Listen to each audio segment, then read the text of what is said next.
didn't see you there. Have you ever asked yourself, what is social conditioning and behaviorism? Well, today is your lucky day. Today we'll be telling you what you need to know about that stuff. So let's go take a look. What is behaviorism?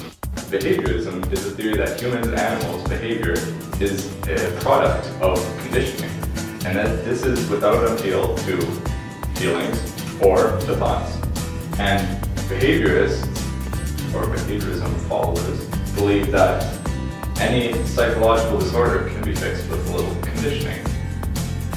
So you may be wondering, what is classical conditioning? So basically, classical conditioning is when the learner reacts to a situation as it occurs. This situation has become associated with a pleasant experience, and this is used to explain attitudes and emotional reactions. Our first experiment is Ivan Pavlov's theory on classical conditioning.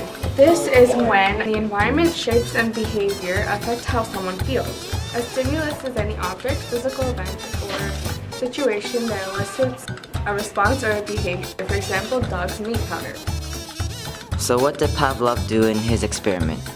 The first thing he did was attach a dog to a harness and attach the tube to the dog's cheek to measure his saliva. Pavlov then sounded the bell before giving the meat powder to the dog. Then, Pavlov sounded the bell without giving the dog any meat powder, and the dog salivated at the sound of the bell alone. The dog's reaction to the bell was named a conditioned response. The dog learned to associate the bell with the delivery of meat. No. The dog now instinctively salivates at the sound of the bell, which results in a new learned behavior. Dogs are also quite visual, so whenever they see a lamppost, they would think that food is on the way. The next topic is John B. Watson's contribution to the Little Albert experiment. In the experiment, psychologist John Watson was able to condition a previously unafraid baby to become afraid of a rat. Albert was a 9-month-old baby who had not previously demonstrated any fear of rats. In the beginning of the experiment, John Watson placed a rat on the table in front of Albert, who did not react. He began making loud noises on several separate occasions while showing Albert the rat. Albert cried in reaction to the noise, and after a period of conditioning, cried in response to the rat, even without a loud noise. This meant that he did not only react to the rat, and other animals or objects that resembled the rat would provoke a reaction as well. And this is known as generalization. Next topic we'll be covering is conditioning and behaviorism in today's world. Classical conditioning is relevant in everyday life.